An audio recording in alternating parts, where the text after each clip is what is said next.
Value zone hyper mart Nandamuri Balakrishna గారిచే November 28న నాచారంలో గొప్ప ప్రారంభం. ఎక్కడైనా అలా ఉండే వాళ్ళకి గ్రోత్ స్లో ఉంటుంది, బట్ వచ్చిందంటే లైఫ్ లాంగ్ ఉంటుంది, పోయేంత వరకు ఉంటుంది. బట్ ఇప్పుడు ఈయన అన్నారు కానీ ఏదో చిన్న కార్ అని, నాకు తెలిసినంత వరకు పెద్ద పెద్ద విలన్స్ లేకపోతే కొత్తగా వచ్చిన హీరోలు కూడా అన్ని ఆస్తులు సంపాదించుండ్రు. హైదరాబాద్ కి 4 వైపులో ఫామ్ హౌస్లు ఉన్నాయి ఆయనకి. ఒక 10-15 ఇల్లులు ఉన్నాయి. తిరిగేయని పెద్ద పెద్ద కార్లే. పిల్లలు ఎక్కడ చదువుకున్నారు తెలుసా? ఒక అబ్బాయి టెక్సాస్, అమ్మాయి ఫ్లోరిడా, లేదు ఆస్ట్రేలియా సిడ్నీలో ఉన్నారు. ఎలా అన్నా అంటే అంటే చిన్న చిన్న క్యారెక్టర్స్ చేసుకుంటున్నప్పుడు వచ్చే రెమ్యునరేషన్ జాగ్రత్త పరుచుకొని కొన్న ఆస్తులేనా? ఎందుకంటే నాకు తెలిసి పెద్ద పెద్ద విలన్స్ కూడా ఇన్ని ప్రాపర్టీస్ ఉండో అంత సంపాదించారు దిల్ రమేష్ అంటారు. ఇక్కడ ఫామ్ హౌస్లు బాగున్నాయి కదా మీవి. ఏం చెప్పాలా ఆడియన్స్ అంతా అనుకోని ఐటీ వాళ్ళు ఏం రారులే, అంత బయటేగా. హైదరాబాద్ లో బ్రతకడానికి ఇబ్బంది లేనంత ఉంది నార్మల్ గా. పిల్లలు అంటారా, మా మిస్సెస్ పోస్ట్ గ్రాడ్యుయేషన్, నేను ఈ అప్ అండ్ డౌన్స్ ఉన్న ఫీల్డ్ లో ఎంత కష్టపడుతున్నా, పిల్లల ఎడ్యుకేషన్ మాత్రం చాలా జాగ్రత్తగా మొదటి నుంచి సెంట్రల్ సిలబస్ లో వేసి వాళ్ళని చదివించి వాళ్ళకై వాళ్ళు. అమ్మాయి టెక్సాస్ ఇక్కడ సిడ్నీ వెళ్ళింది, పీజీ చేసింది. లాస్ట్ ఫిబ్రవరిలో తనకి మ్యారేజ్ చేశాను. బాబు టెక్సాస్లో ఈస్టర్న్ యూనివర్సిటీలో MISలో పీజీ ఫైనల్ సెమిస్టర్ చేస్తున్నాడు. అదంతా whole credit goes to my missus. తను టేక్ కేర్ ఆఫ్ దెమ్ అనమాట, వాళ్ళని చూసుకుంది. అది అయిపోయింది. ఇంకా ఆస్తులు అంటారా, ఖాళీ దొరికినప్పుడు ఫామ్ హౌస్కి వెళ్ళి వ్యవసాయం చేసుకుంటారు. ఇంకా మీరే ఫార్మింగ్ చేసుకుంటారు కదా కొంతవరకు. ఏమేమి వేసారు ఇప్పుడు ఇక్కడ? సో వెళ్దాం మనం ఒకసారి. ఎన్ని ఎకరాలు అది ఫామ్ హౌస్? అది ఏదో ఏదో బతకడానికి ఉంది అంతే. అవన్నీ బతకడానికి హైదరాబాద్ లో 1/2 ఎకరం చాలు. మనం ఎవరికంటే గొప్పవాళ్ళం కాదు. ఒక నార్మల్ లైఫ్ లీడ్ చేస్తూ సుమన్ టీవీలో రోషన్ ఇంటర్వ్యూకి పిలిచేదాకా వచ్చాం అన్నది నా క్రెడిబిలిటీ. బట్ ఈ 249 కెరీర్ డెఫినెట్ గా ఆగదు. అంటే మనిషి అన్నవాడు హెల్తీగా ఉన్నంత వరకు ఇప్పుడు చాలా అప్ అండ్ డౌన్స్. ఎలా అంటే ఓడిపోయినప్పుడు మనకి ఎవడున్నాడు అనిపిస్తుంది. ఆ ఓటమిలో ఆత్మధైర్యం అన్నది, నేనున్నాను నువ్వు ముందుకెళ్ళంటది. అలా ఆత్మధైర్యంతో ఏ దెబ్బ తగిలినా, నేను కాదు నువ్వు కాదు ఎవరైనా సరే, ఇక్కడ మనిషి అన్నవాడు ఉన్నంతకాలం ఈ ఫీల్డ్, ఎస్పెషల్గా క్రెడిబిలిటీ ఉన్న ఈ ఫీల్డ్లో, రేపు నీకంటే మంచి యాంకర్ వచ్చినా నువ్వు డౌన్ అవునా, అది కాలక్రమంలో కొత్త నీరు వస్తూ ఉంటే వస్తూనే ఉంటుంది, పోతానే ఉంటుంది.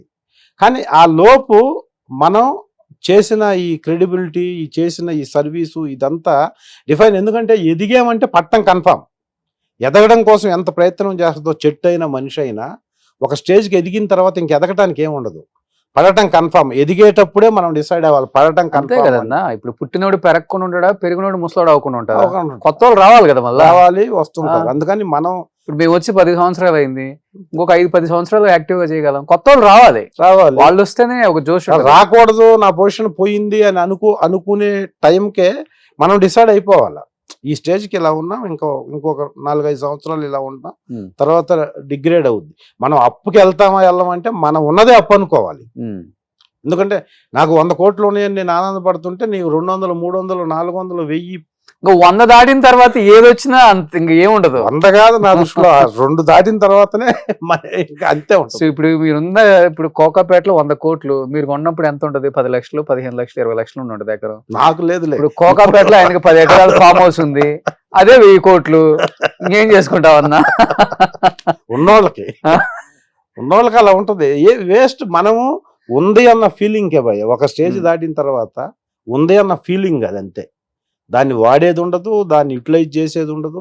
ఎవరికి అవసరం అంటే $1 మిలియన్ ఇప్పుడు రామోజీరావు గారు ఉన్నారు, లేకపోతే కొన్ని ఇండస్ట్రీస్ ఉన్నాయి. అంటే ఒకళ్ళ పేరు చెప్పి ఒకళ్ళ పేరు అని, కొన్ని లక్షల మంది కుటుంబాలని పోషించే ఇండస్ట్రీస్ పెట్టిన వాళ్ళకి డబ్బులు అవసరం.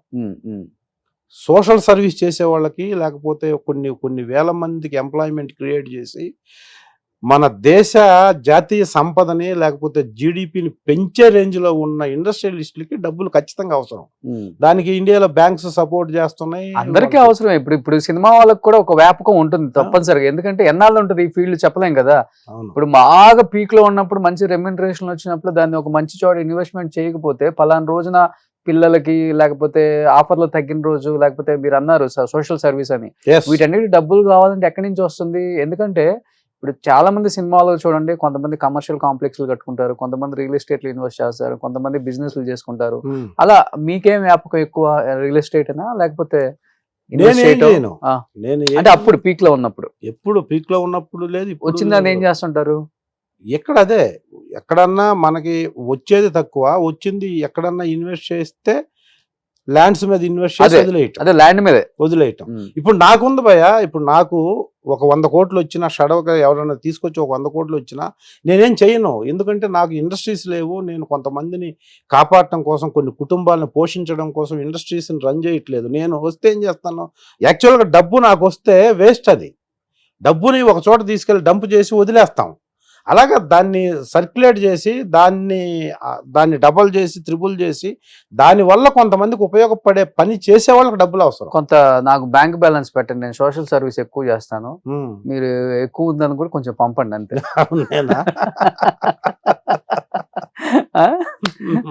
సో నాకు డబ్బు వస్తే నేను అదే చేస్తాను భయ్య. డబ్బు లేదు కానీ డబ్బు వస్తే, ఇప్పుడు మీరు ఒక పేరు వినుంటారు, మీరు అలాంటి వాళ్ళని తెచ్చి ఇంటర్వ్యూ చేయండి ఫ్యూచర్లో. కొమర జాజీ అని ఒక పేరు విన్నారా మీరు? కొమర జాజీ అని ఒక అతను తన లైఫ్ మొత్తం సాక్రిఫైస్ చేసి అడవుల్లోకి వెళ్ళి అడవుల్లో ఉన్న ప్లాస్టిక్ డబ్బాలని, ప్లాస్టిక్ బాటిల్ని మొత్తం తీసేసి వర్షాకాలంలో కొన్ని లక్షలు విత్తన బంతులని విత్తనాలని సేకరించి జిల్లా కలెక్టర్ని వాళ్ళని టైఅప్ చేసి స్కూల్ పిల్లల్ని టైఅప్ చేసి తీసుకెళ్లి వర్షాకాలంలో కొన్ని లక్షల విత్తనాలు అడవుల్లో నల్లమల్ల ఫారెస్ట్లో చల్లుతుంటాడు. వేరే పని చేయడు అతను. ఎందుకు? ఆ వర్షాకాలంలో మొత్తం మొలుస్తాయి, వాటిని మళ్ళా వాటికి వాటరు, వాటిని సర్వైవల్ చేసి వాటిని బతికించి వాటిని పెద్ద చేయటం కోసం అడవిలోనే తిరుగుతుంటాడు అతను. ఓకే, సాక్రిఫైస్, లైఫ్ అంతా సాక్రిఫైస్ చేసి.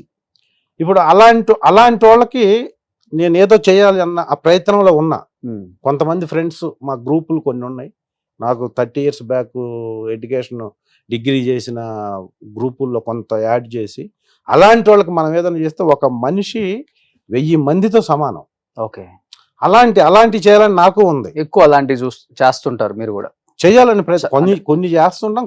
ఇప్పుడు నాకు అతను అంటే నాకు విపరీతమైన అభిమానం. అసలు నల్లమల ఫారెస్ట్లో ఎప్పుడు తిరిగి బస్తాల్లో విత్తనాలన్నీ సేకరించి తీసుకెళ్ళిపోయి వర్షాకాలం వచ్చినప్పుడు ఎక్కడ పడతాడు చల్లేసి, చల్లిని మళ్ళా మొక్కలు అయినాయా లేదా, మొక్క మళ్ళీ బతికిందా లేదా, బ్రతికిన మొక్కను ఎలా కాపాడాలి, అది ఆయుర్వేదం వైద్యానికి ఉపయోగపడే ఎన్నో మొక్కలు సర్వనాశనం అయిపోయినాయి ఫారెస్ట్ లో. మీరు ఇప్పుడు చెప్తుంటే గుర్తొస్తుంది, చాలా మంది ఆర్టిస్టులు చెప్పారు నాకు, హీరోస్, కొంతమంది విలన్స్.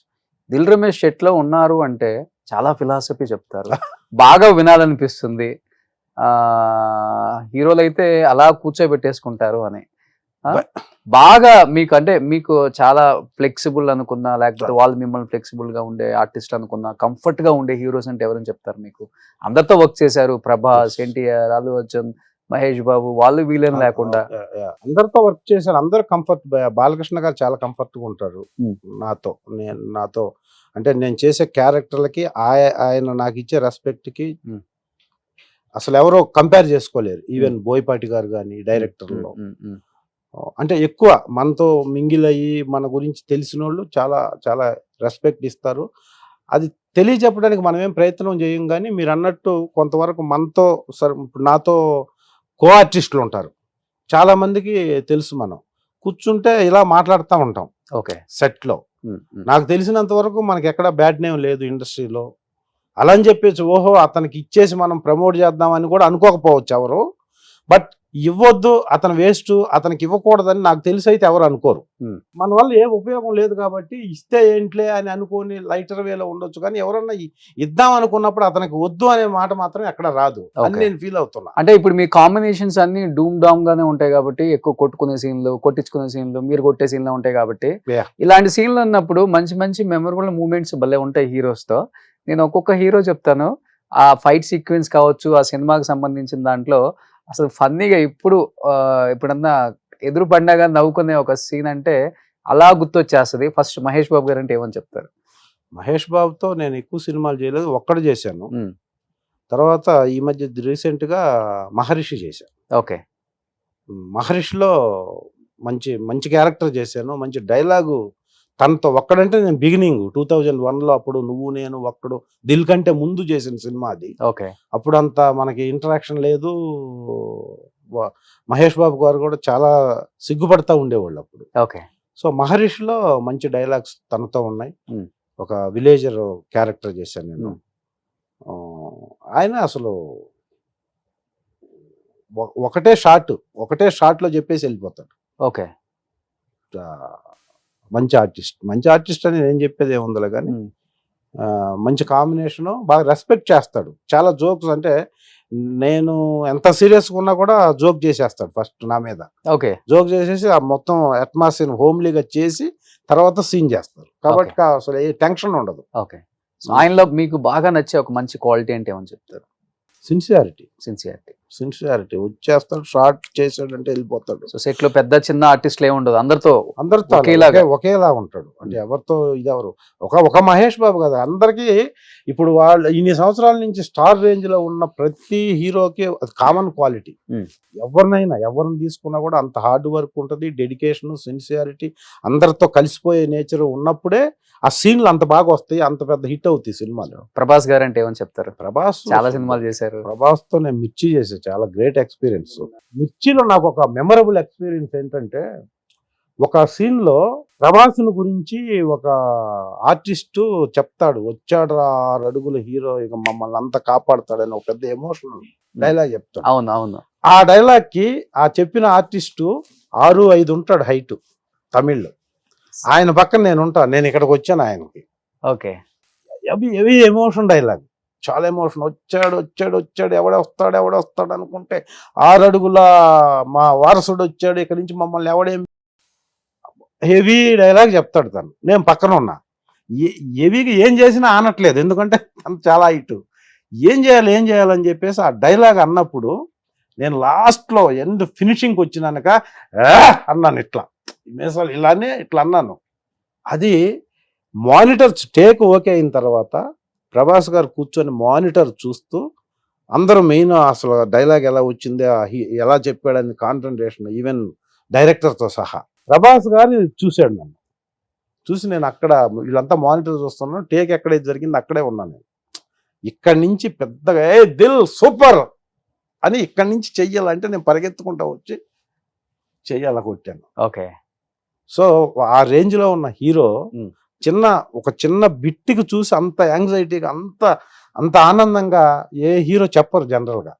ఇప్పుడు ఇంటర్నేషనల్ స్టార్ అయిపోయారు కదా, ఎలా ఉంది అప్పటికి ప్రభాస్ గారు అంటే? సేమ్ అలానే ఉన్నారు ఇప్పుడు కలిసి అంతే, ఏం చేంజ్. నేను కొంచెం తగ్గున్నారు. నేను అంత రేంజ్ ఏంటి అని చెప్తాడు ఆయన. అంత మంచి వ్యక్తి, గ్రౌండ్ టు ఎర్త్. ఓకే. చాలా గోల్డెన్ బిహేవియర్.